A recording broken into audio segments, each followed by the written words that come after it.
bestbookbits.com presents Think and Grow Rich by Napoleon Hill, published back in 1937 and weighing in at 233 pages. Over 100 million copies have been sold worldwide. This is the end product of 2 decades of research conducted by Napoleon Hill. His research started when Andrew Carnegie, the steel tycoon, who was then the richest man on earth, gave him the assignment of organizing a philosophy of personal achievement. Hill, who was a poor journalist armed with just an introductory letter from Carnegie, set out to interview over 500 successful people, including Henry Ford, Thomas Edison, Alexander Graham Bell, John D. Rockefeller, George Eastman, William Wrigley Jr., and Charles M. Schwab. Hill then revealed the priceless wisdom of his research in the form of 13 steps to success in Think and Grow Rich, and the 17 principles of success in courses and lectures he conducted. The written summary can be found on our website, bestbookbits.com. So without further ado, I bring the book summary of Think and Grow Rich. Introduction. Riches cannot always be measured in money. Money and material things are essential for freedom of body and mind, but there are some who will feel that the greatest of all riches can be evaluated only in terms of lasting friendships, harmonious family relationships, sympathy, and understanding between business associates, and introspective harmony, which brings one peace of mind, measurable only in spiritual values. All achievement, all earned riches have their beginning in an idea. Truly, thoughts are things, and powerful things at that, when they are mixed with the definite of purpose, persistence, and a burning desire for their translation into riches or other material objects. It was what he thought that counted. It was what he thought that counted. When one is truly ready for a thing, it puts in its appearance. What a difference story men would have to tell if only they would adopt a definite purpose and stand by that purpose until it had the time to become an all-consuming obsession. Maybe young Barnes did not know it at that time, but his bulldog determination, his persistence in standing back of a single desire, was destined to mow down all opposition and bring him the opportunity he was seeking. When the opportunity came, it appeared in a different form and from a different direction that Barnes had expected. That is one of the tricks of opportunity. It has a sly habit of slipping in by the back door, and often it comes disguised in the form of misfortune or temporary defeat. Perhaps this is why many fail to recognize opportunity. One really may think and grow rich. Definite knowledge that an attainable impulse of thought can be transmuted into its physical counterpart by the application of known principles. Failure is a trickster with a keen sense of irony and cunning. It takes a great delight in tripping one when success is almost within reach.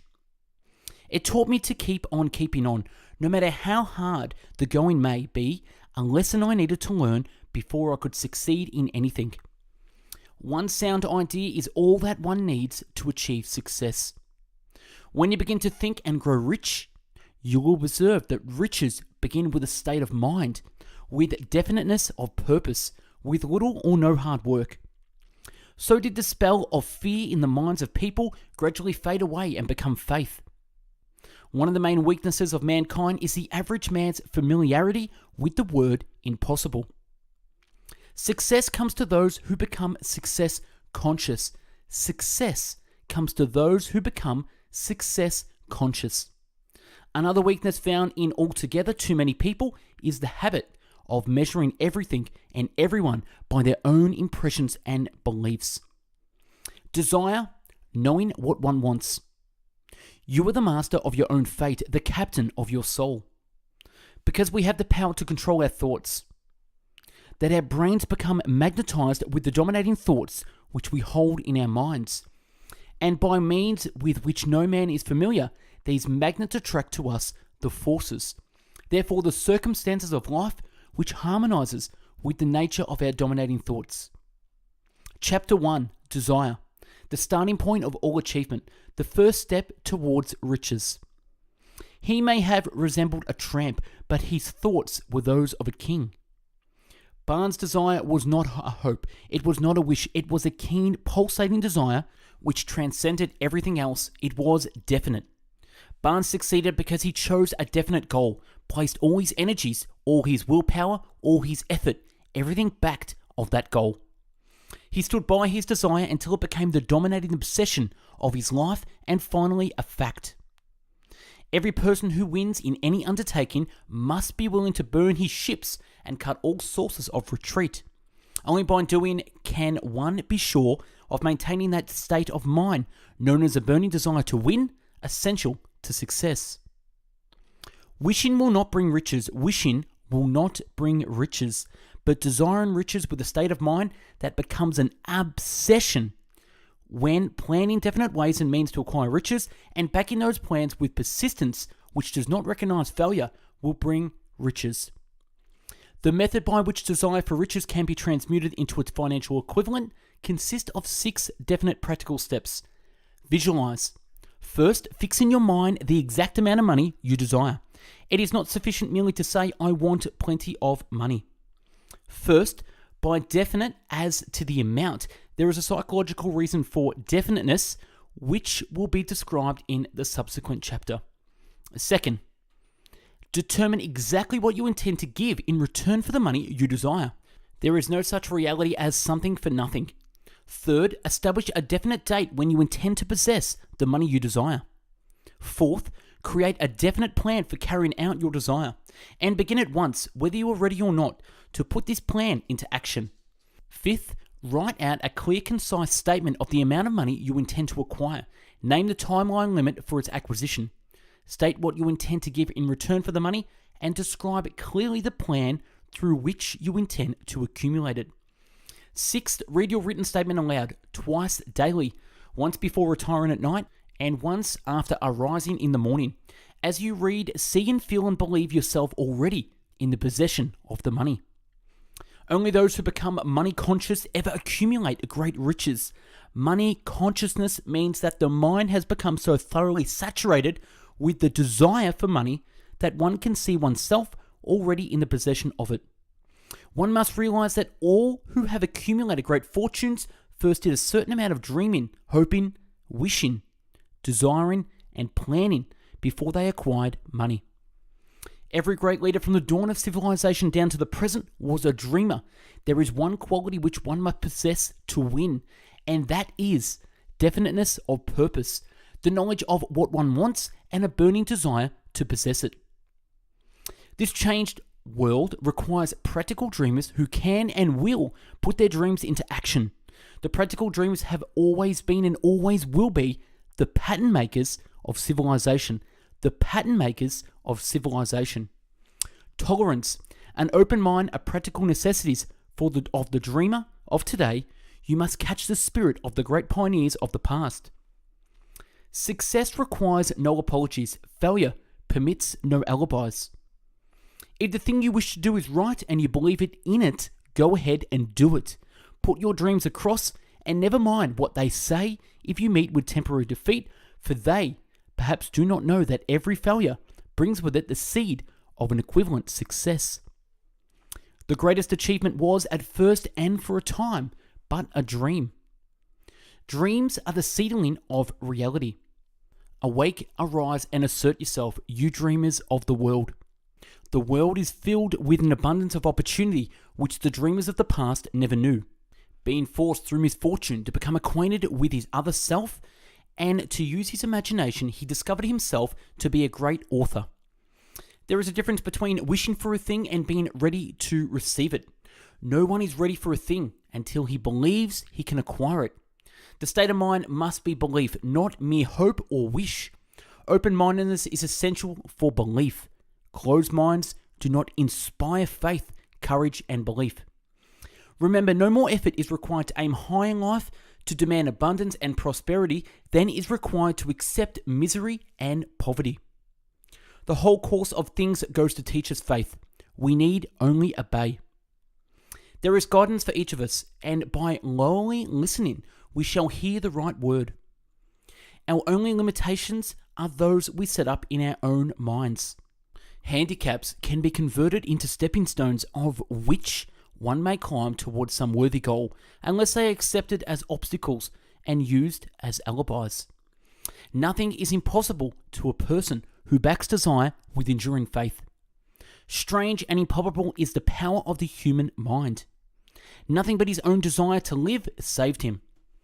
I believe in the power of desire so backed by faith because I have seen this power lift men from the lonely beginnings to places of power and wealth. Chapter 2, Faith.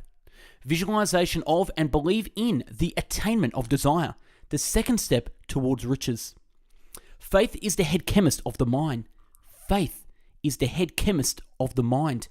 When faith is blended with the vibration of thought, the subconscious mind instantly picks up the vibration, translates it into its spiritual equivalent, and transmits it to infinite intelligence. Faith is a state of mind which may be induced or created by affirmation or repeated instructions to the subconscious mind through the principle of autosuggestion. Repetition of affirmation of orders to your subconscious mind is the only known method of voluntary development of the emotion of faith. Belief, which is picked up by the subconscious mind and translated into its physical equivalent. By passing on to your subconscious mind any desire which you wished translated into its physical or monetary equivalent in a state of expectancy or belief that the transmutation will actually take place. Your belief or faith is the element which determines the action of your subconscious mind. A mind dominated by positive emotions becomes a favorable abode for the state of mind known as faith. A mind so dominated may, at will, give the subconscious mind instructions, which it will accept and act upon immediately. Faith is a state of mind which may be induced by autosuggestion. Have faith in yourself, faith in the infinite. Faith is the internal elixir which gives life, power, and action to impulse of thought.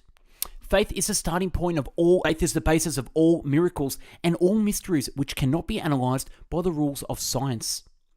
Faith is the only known antidote for failure. Faith is the only known antidote for failure. Every man is what he is because of the dominating thoughts which he permits to occupy his mind.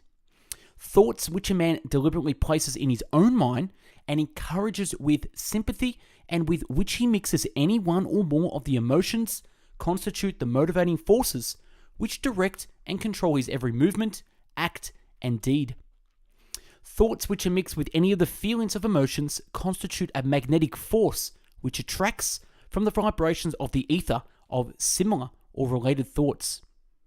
Any idea, plan, or purpose may be placed in the mind through repetition of thought that your greatest weakness is the lack of self-confidence. I realize the dominating thoughts in my mind will eventually reproduce themselves in outward physical action and gradually transform themselves into physical reality. I know through the principle of autosuggestion, any desire that I persistently hold in my mind will eventually seek expression through some practical means of attaining the object. I have clearly written down a description of my definite chief aim in life, and I will never stop trying until I shall have developed sufficient self-confidence for its attainment. The subconscious mind, the chemical laboratory in which all thought impulses are combined and made ready for the translation into physical reality, makes no distinction between constructive and destructive thought impulses. It works with the material we feed it through our thought impulses. The subconscious mind will translate into reality a thought driven by fear just as readily as it will translate into reality a thought driven by courage or faith. Life's battles don't always go to the stronger or faster man, but sooner or later, the man who wins is the man who thinks he can. Abraham Lincoln was a failure at everything he tried until he was well past the age of 40. It is a known fact that the emotion of love is closely akin to the state of mind known as faith, and this is the reason that love comes very near to translating one's thought impulses into their spiritual equivalent. Influence of a woman's love back of nearly every one of them. The emotion of love in the human heart and brain creates a favorable field of magnetic attraction, which causes an influx of the higher and finer vibrations which are afloat in the ether. Understand how ideas have been converted into huge fortunes.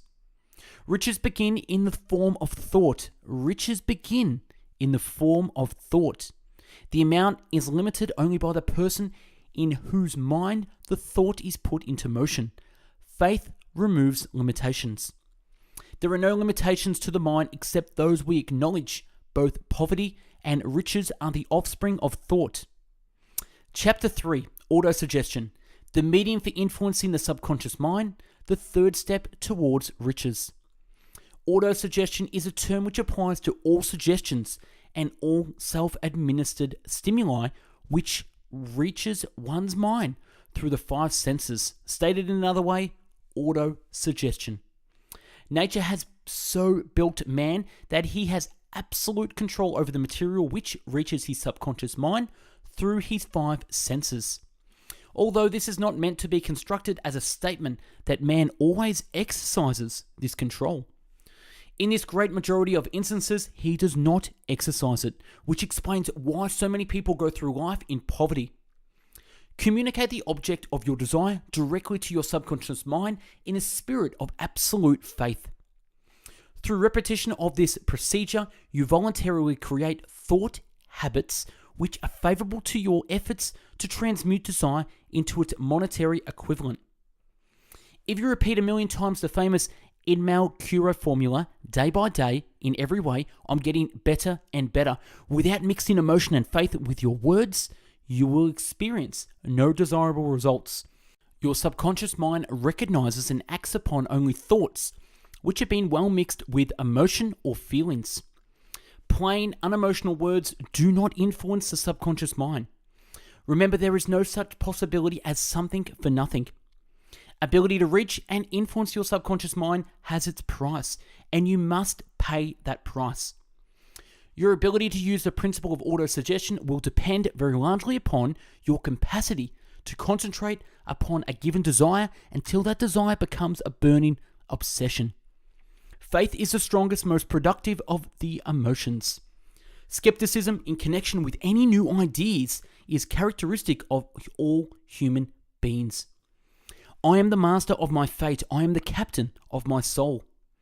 Man may become the master of himself and of his environment because he has the power to influence his subconscious mind and through it gain the cooperation of infinite intelligence.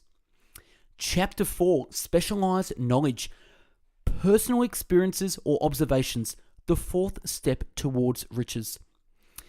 There are two kinds of knowledge. One is general. The other is specialized.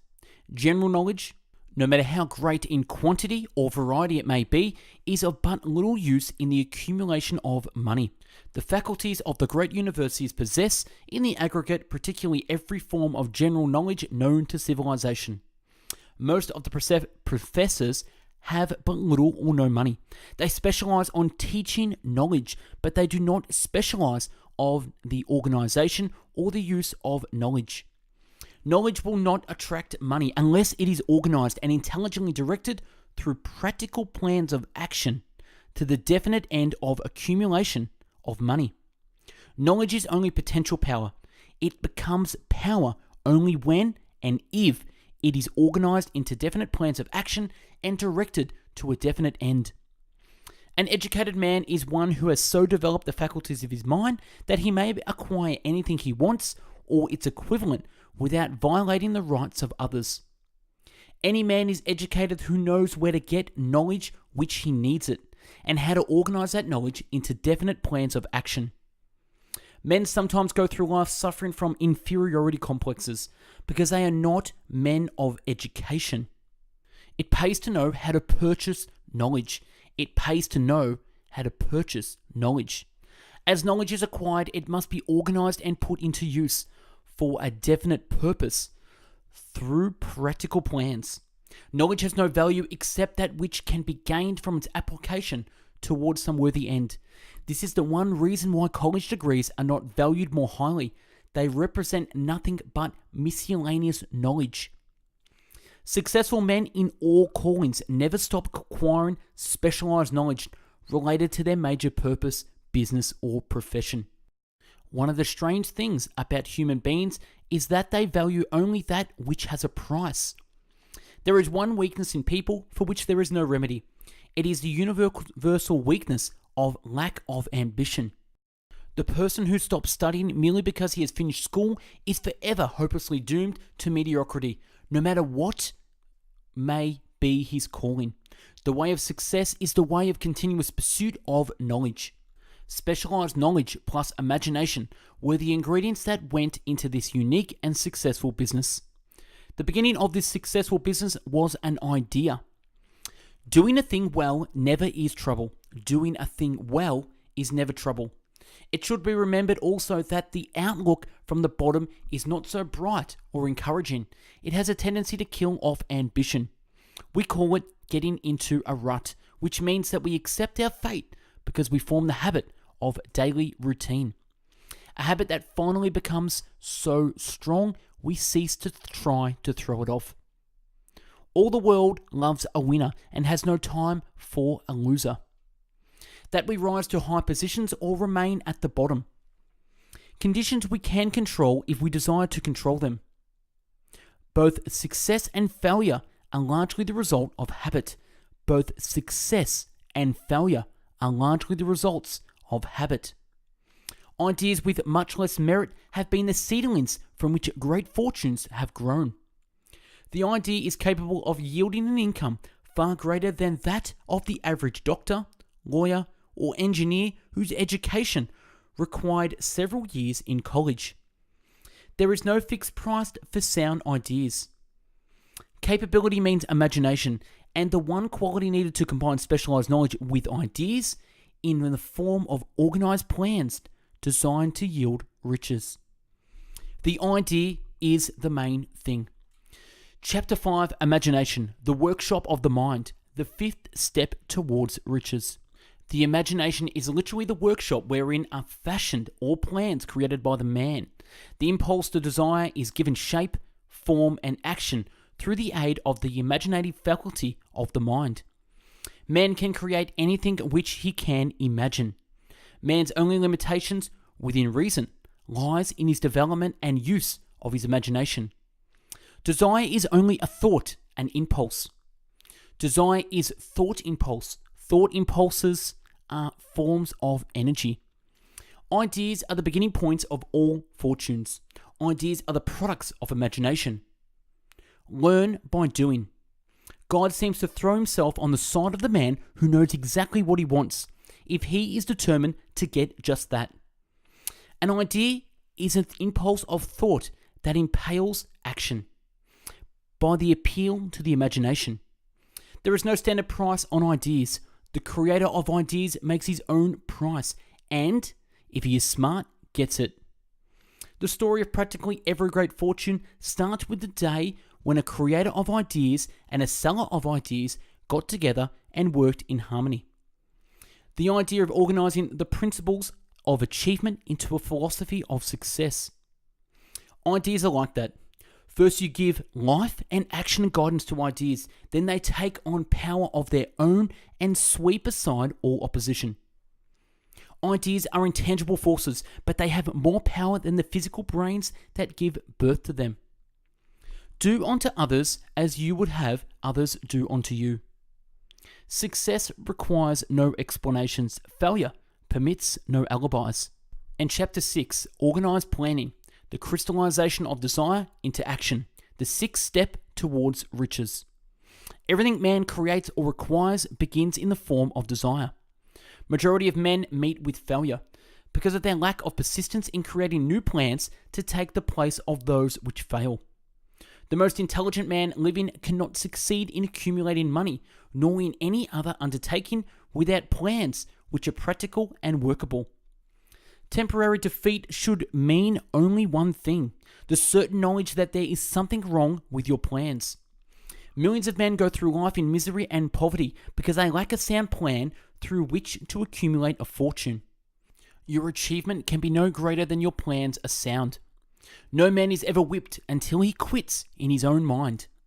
No follower of this philosophy can reasonably expect to accumulate a fortune without experiencing temporary defeat. When defeat comes, accept it as a signal that your plans are not sound.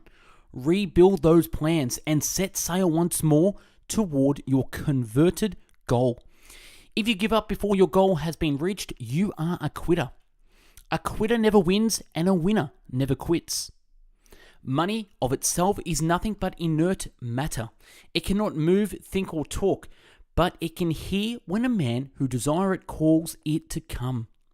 Broadly speaking, there are two types of people in the world. One type is known as leaders, and the other as followers. The major attributes of leadership. Number 1, unwavering courage based upon knowledge of self and of one's occupation. 2, self-control. The man who cannot control himself can never control others. And 3, a kind sense of justice. 4, definiteness of decision. 5, definiteness of plans. The successful leader must plan his work and work his plan. A leader who moves by guesswork without practical, definite plans is comparable to a ship without a rudder. Sooner or later, it will land on the rocks. Number 6, the habit of doing more than paid for. 7, a pleasing personality. 8, sympathy and understanding. 9, mastery of detail. 10, willingness to assume full responsibility. And 11, cooperation. Leadership by consent of the followers is the only brand which can endure. The greatest among ye shall be the servant of all. The world does not pay men for that which they know. It pays them for what they do or induce others to do. Remember that it is not the lawyer who knows the most law, but the one who best prepares his case who wins. Successful salesmen groom themselves with care. If the position you seek is worth having, it is worth going after with care. Every company is looking for men who can give something of value, whether it be ideas, services, or connections. Every company has room for the man who has a definite plan of action which is to the advantage of that company. Times have changed. The public be damned policy is now past. It has been supplanted by the we are obligatory at your service, sir policy. The wages of sin is death. Whatever a man soweth, that shall he also reap. QQS formula. Number 1, quality of service shall be constructed to mean the performance of every detail in connection with your position in the most efficient manner possible, with the object of greater efficiency always in mind. Number 2, quality of service shall be understood to mean that the habit of rendering all service of which you are capable at all times, with the purpose of increasing the amount of service rendered as greater skill, is developed through practice and experience. Emphasis is again placed on the word habit. And number 3, spirit of service shall be constructed to mean that the habit of agreeable, harmonious conduct which will induce cooperation from associates and fellow employees. Money is worth no more than brains. Money is worth no more than brains. It is often worth much less. Competent brains is effectively marketed represent a much more desirable form of capital that the which is required to conduct a business dealings in commodities, because brains are a form of capital which cannot be permanently depreciated through depressions, nor can this form of capital be stolen or spent. Moreover, the money which is essential for the conduct of business is as worthless as a sand dune until it has been mixed with efficient brains. The 30 major causes of failure. How many are holding you back? Life's great tragedies consist of men and women who earnestly try and fail. Major causes of failure. Number 1, unfavorable hereditary background. Number 2, lack of a well-defined purpose in life. There is no hope of success for the person who does not have a central purpose or definite goal at which to aim. Number 3, lack of ambition to aim above mediocrity. Number 4, insufficient education. Any person who is educated is the one who has learned to get whatever he wants in life without violating the rights of others. Number 5, lack of self-discipline. Discipline comes through self-control. This means that one must control all negative qualities. Before you can control conditions, you must first control yourself. Number 6, ill health. No person may enjoy outstanding success without good health. 7, unfavorable environmental influences during childhood. Number 8, procrastination. Start where you stand and work with whatever tools you may have at your command, and better tools will be found as you go along. Number 9, lack of persistence. There is no substitute for persistence. Failure cannot cope with persistence. 10, negative personality. 11, lack of controlled sexual urge. 12, uncontrolled desire for something for nothing. 13, lack of a strong power of decision. 14, one or more of the 6 basic fears. 15, poor selection of a mate in marriage. And 16, overcaution. 17, wrong selection of associates in business. 18, superstition and prejudice. Superstition is a form of fear. It is also a sign of ignorance. Men who succeed keep open minds and are afraid of nothing. 19, wrong selection of vocation. 20, lack of concentration of effort. 21, the habit of discriminate spending.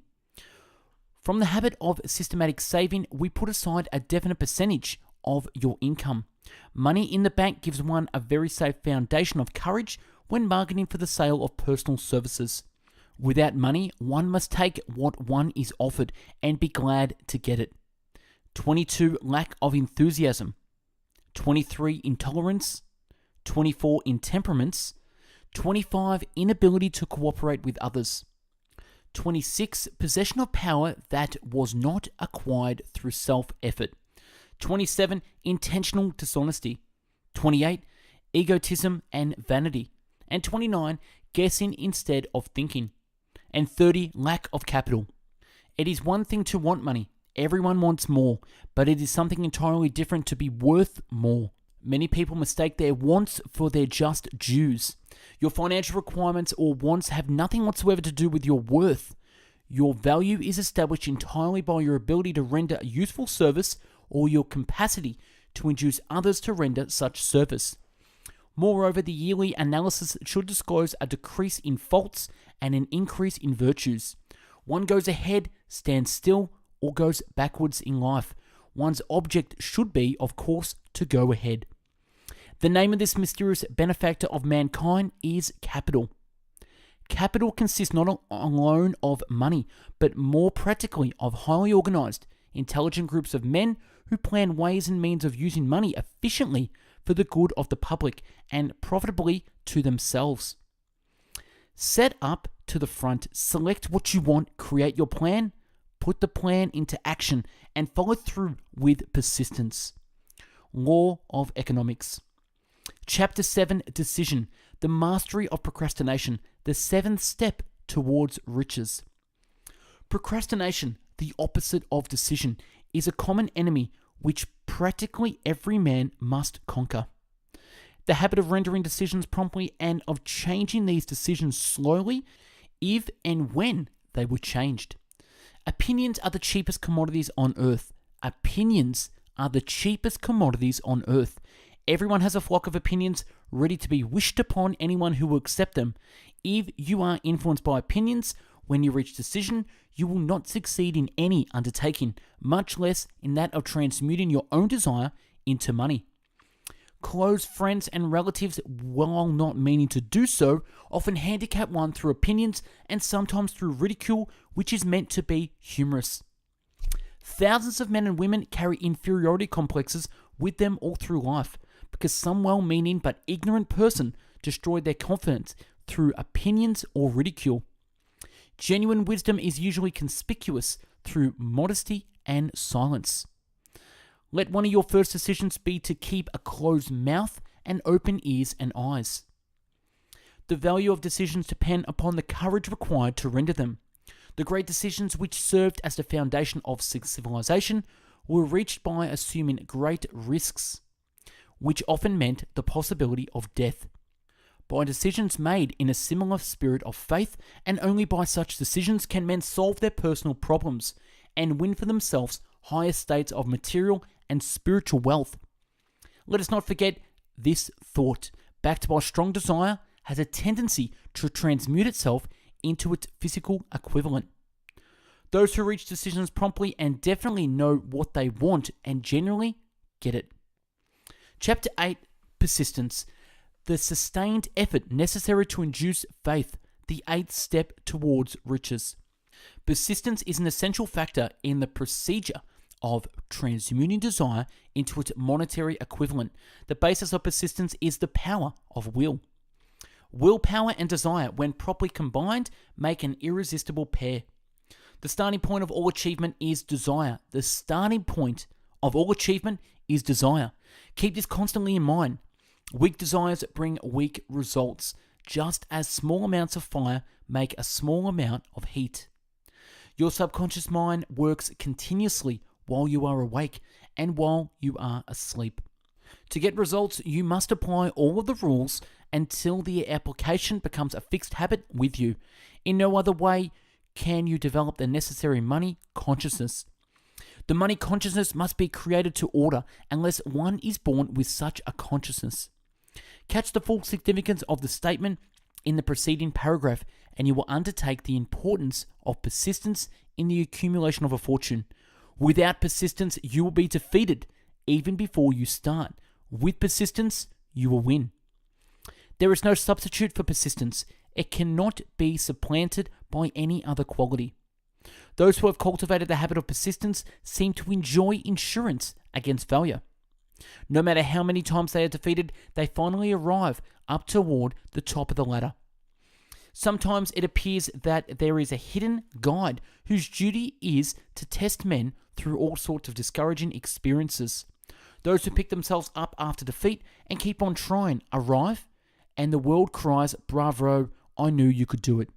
The hidden guide lets no one enjoy great achievement without passing the persistence test. Those who can't take it simply do not make the grade. Every failure brings with it the seed of an equivalent advantage. They are the ones who have not accepted defeat as being anything more than temporary. They are the ones whose desires are so persistently applied that defeat is finally changed into victory. They lack the courage to keep on keeping on until Broadway become tired of turning them away. Foundation of persistence. Persistence is a state of mind, therefore it can be cultivated like all states of mind. Number 1, definiteness of purpose. Knowing what one wants is the first and perhaps the most important step toward the development of persistence. A strong motive forces one to surmount many difficulties. Number 2, desire. 3, self-reliance. Belief in one's ability to carry out a plan encourages one to follow the plan through with persistence. 4, definiteness of plans. Organized plans. Number 5, accurate knowledge. 6, cooperation. 7, willpower. The habit of concentrating one's thoughts upon the building of plans for the attainment of a definite purpose leads to persistence. And number 8, habit. Persistence is the direct result of habit. The mind absorbs and becomes a part of a daily experience upon which it feeds. Fear, the worst of all enemies, can be effectively cured by forced repetition of acts of courage. Forced repetition of acts of courage. Symptoms of lack of persistence. Lack of interest in acquiring specialized knowledge. Weakness of desire due to neglect in the choice of motives that impel action. The habit of neglecting to move on ideas or to grasp opportunity when it presents itself. Fear of criticism. Failure to create plans and put them into action because of what other people will think, do, or say. This enemy belongs at the head of the list because it generally exists in one's subconscious mind while its presence is not recognized. Most ideas are stillborn and need the breath of life injected into them through definite plans of immediate action. The time to nurse an idea is at the time of its birth. Every minute it lives gives it a better chance of surviving. The starting point is definiteness of purpose. Definiteness of purpose. Riches do not respond to witches. Riches do not respond to wishes. They respond only to definite plans backed by definite desires through constant persistence. How to develop persistence. Number 1, a definite purpose backed by burning desire for its fulfillment. Number 2, a definite plan expressed in a continuous action. Number 3, A mind closed tightly against all negative and discouraging influences, including negative suggestions of relatives, friends, and acquaintances. And number 4, a friendly alliance with one or more persons who will encourage you to follow through with both plan and purpose. When a group of individual brains are coordinated and function in harmony, the increased energy created through that alliance becomes available to every individual brain in the group. Chapter 9, the power of the mastermind, the driving force, the 9th step towards riches. That power, when successfully used in the pursuit of money, must be mixed with faith. It must be mixed with desire. It must be mixed with persistence. It must be applied through a plan, and that plan must be set into action. Poverty may, and generally does, voluntarily take the place of riches. When riches take the place of poverty, the change is usually brought about through well-conceived and carefully executed plans. Poverty needs no plan. Poverty needs no plan. It needs no one to aid it because it is bold and ruthless. Riches are shy and timid. They have to be attracted. Anybody can wish for riches, and most people do, but only a few know that a definite plan plus a burning desire for wealth is the only dependable means of accumulating wealth. Chapter 10, the mystery of sex transmutation, the 10th step towards riches. A better definition of a genius is a man who has discovered how to increase the vibration of thought to the point where he can freely communicate with sources of knowledge not available through the ordinary rate of vibration of thought. Genius is developed through the 6th sense. It is a fact well known to people who have keen imaginations that their best ideas come through so-called hunches. The 6th sense is the faculty which marks the difference between a genius and an ordinary individual. The human mind responds to simulation.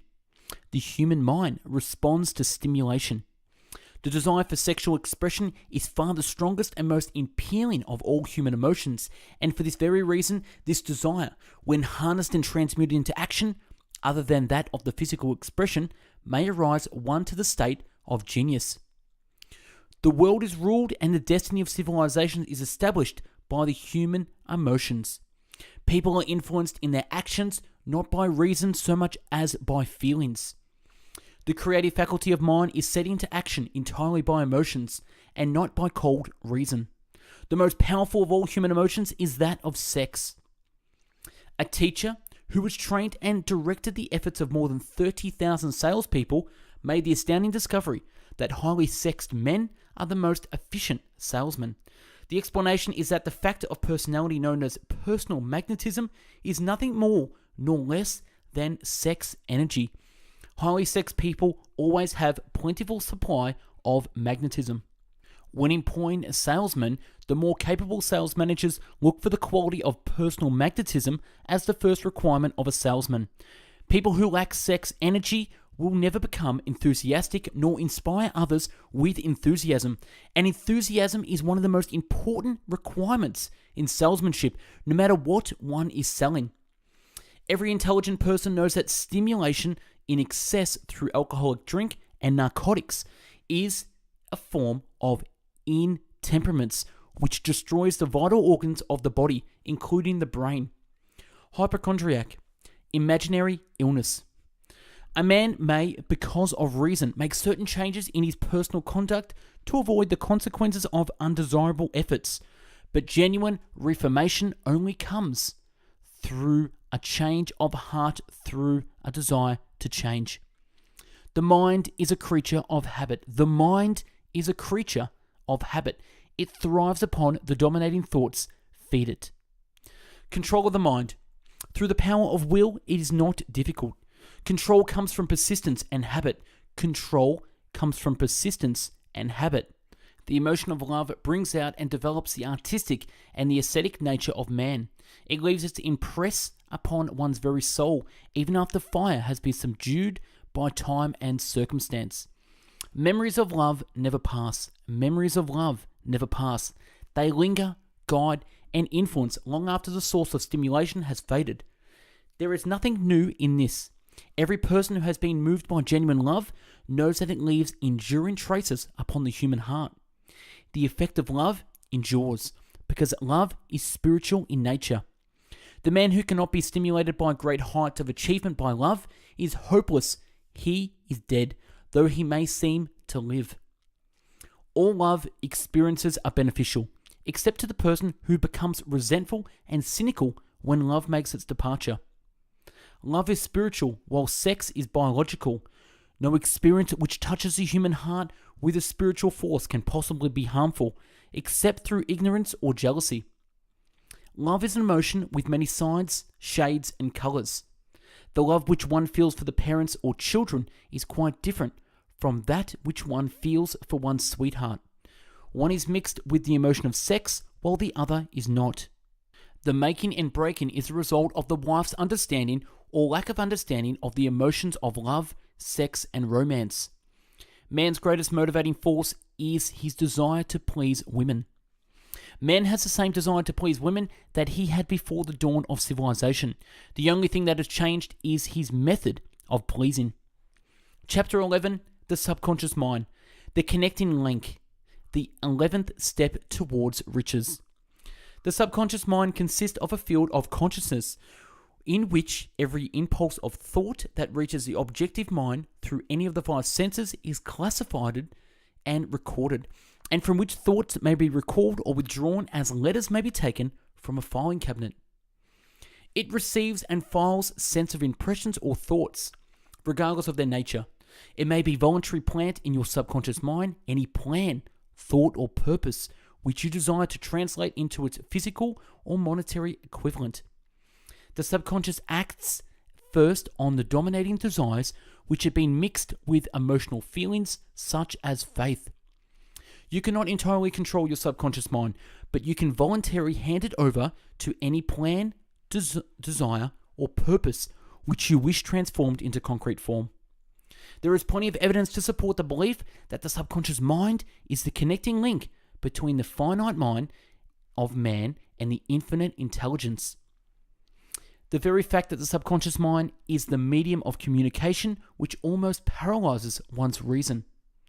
Thoughts which go out from one's mind and embed themselves deeply in one's subconscious mind, where they serve as a magnet, pattern, or blueprint by which the subconscious mind is influenced while translating them into their physical equivalent. Emotion or feelings rules the majority of people. Emotion or feelings rules the majority of people. Every human brain is capable of picking up the vibrations of the 7 major positive emotions: desire, faith, love, sex, enthusiasm, romance, hope. The 7 major negative emotions to be avoided: fear, jealousy, hatred, revenge, greed, superstition, anger. Chapter 12, the brain, a broadcasting and receiving station for thought, the 12th step towards riches. Every human brain is both a receiving station for the vibration of thought. Every human brain is capable of picking up vibrations of thought which are being released by other brains. The subconscious mind is a sending station of the brain, through which vibrations of thought are broadcast. The creative imagination is a receiving set, through which the vibrations of thought are picked up from the ether. Chapter 13, the 6th sense, the door to the temple of wisdom, the 13th step towards riches. The 6th sense probably is the medium of contact between the finite mind of man, infinite intelligence, and for this reason, it is a mixture of both the mental and the spiritual.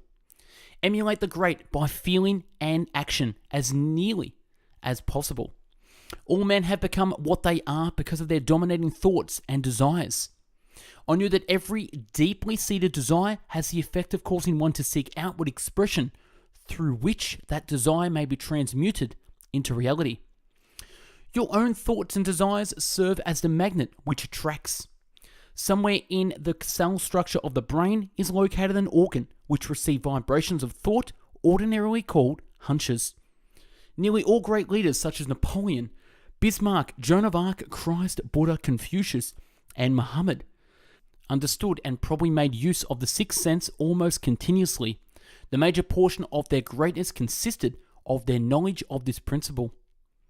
The starting point of all achievement is desire. The starting point of all achievement is desire. The finishing point is that brand of knowledge which leads to understanding of self, understanding of others, understanding of the laws of nature, recognition and understanding of happiness. Chapter 14, Outwitting the Sixth Ghost of Fear. How many of these ghosts are standing in your way? Understanding the three enemies which you shall have to clear out. These are indecision, doubt, and fear. Indecision crystallizes into doubt. The two blend and become fear. Before we can master an enemy, we must know its name, its habits, and its place of abode. The six basic fears: the fear of poverty, criticism, ill health, loss of love, old age, death.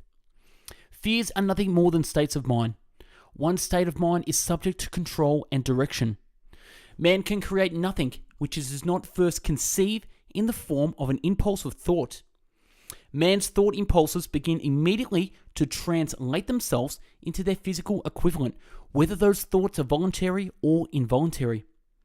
Thought impulses which are picked up through the ether by mere chance, thoughts which have been released by other minds, may determine one's financial, business, professional, or social destiny just as surely as do the thought impulses which one creates by intent and design. Nature has endowed man with the absolute control over but one thing, and that is thought. If you want riches, you must refuse to accept any circumstance that leads towards poverty. The starting point of the path that leads to riches is desire. If you demand riches, determine what form and how much will be required to satisfy you. The only thing you can control, and that is a state of mind. A state of mind is something that one assumes. It cannot be purchased. It must be created. Fear of poverty is a state of mind, nothing else. Fear of poverty is a state of mind, nothing else. Nothing standing between us and our desires, except in lack of a definite purpose. Self-analysis may disclose weakness which one does not like to acknowledge. This form of examination is essential to all who demand of life more than mediocrity and poverty. Face the facts squarely. Ask yourself definite questions and demand direct replies. Symptoms of fear of poverty: indifference, indecision, doubt, worry, overcaution, procrastination. Symptoms of the fear of criticism: self-consciousness, lack of poise, personality, inferiority complex, extravagance, lack of initiative, lack of ambition. Powerful and mighty is the human mind. It builds or it destroys. Symptoms of the fear of ill health: negative autosuggestion, hypochondria, lack of exercise, susceptibility, self-coddling, intemperaments. Symptoms of the fear of loss of love: jealousy, fault-finding, gambling. Man's most useful years, mentally and spiritually, are those between 40 and 60. Death will come, no matter what anyone may think about it. Accept it as a necessity and pass the thought out of your mind. It must be a necessity or it would not come to all. Perhaps it is not as bad as it has been pictured. Worry is a state of mind based upon fear. An unsettled mind is helpless. Indecision makes an unsettled mind. Most individuals lack the willpower to reach decisions promptly and to stand by them after they have been made, even during normal business conditions. The 6 basic fears become translated into a state of worry through indecision. Relieve yourself forever of the fear of death by reaching a decision to accept death as an inescapable event. Whip the fear of poverty by reaching a decision to get along with whatever wealth you can accumulate without worry. Put your foot upon the neck of fear of criticism by reaching a decision not to worry about what other people think, do, or say. Eliminate the fear of old age by reaching a decision to accept it, not as a handicap, but as a great blessing which carries with it wisdom, self-control, and understanding, not known to youth. Acquit yourself of the fear of ill health by the decisions to forget symptoms. Master the fear of loss of love by reaching a decision to get along without love if that is necessary. Kill the habit of worry in all its forms by reaching a general blanket decision that nothing which life has to offer is worth the price of worry. With this decision will come poise, peace of mind, and calmness of thought, which will bring happiness. Mental telepathy is a reality. Thoughts pass from one mind to another. Voluntary, whether or not this is fact, is recognized by either the person releasing the thought or the person who picks those thoughts. You may control your own mind. You have the power to feed it whatever thought impulses you choose. Recognize the fact that you and every other human being are by nature lazy, indifferent, susceptible to all suggestions which harmonize with your weakness. Recognize that you are by nature susceptible to all 6 basic fears and set up habits for the purpose of counteracting all these fears. Think and act for yourself. The most common weakness of all human beings is the habit of leaving their minds open to the negative influence of other people. Try willpower instead. If you fail to control your own mind, you may be sure you will control nothing else. Mind control is the result of self-discipline and habit.